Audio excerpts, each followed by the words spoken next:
2025 মূলাঙ্ক 1-এর জন্য কেমন যাবে চলুন আজকে জেনে নিই। এর মানে যাদের জন্ম 1, 10, 19 আর 28 তারিখে যে কোনো মাসেই হোক না কেন, আপনাদের সবচেয়ে প্রথমে নিজের ইগোকে ছাড়তে হবে। আমি জানি আপনারা লিডার, এডমিন স্বভাবের, নিজের ইমোশনকে প্রকাশ করতে পারেন না, কিন্তু এবছর নতুন কিছু শেখার চেষ্টা করুন।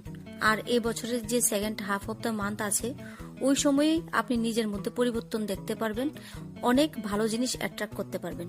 আপনি যদি কোনো চাকুরিতে বা বিজনেসের সাথে যুক্ত থাকেন, যদি মনে করেন কিছু চেঞ্জ করার দরকার আছে জবে বা বিজনেসে, তাহলে বছরের শুরুর দিকে একটু ধৈর্য ধরুন। Second half of the month reward আপনি পেয়েই যাবেন। আপনার জন্য গোল্ডেন রেমেডি হলো একটু টাকা খরচ করুন, ভালো ড্রেস কিনুন, একটু স্মার্টলি চলুন, নিজেকে গুছিয়ে রাখুন, নিজেকে ভালোবাসুন।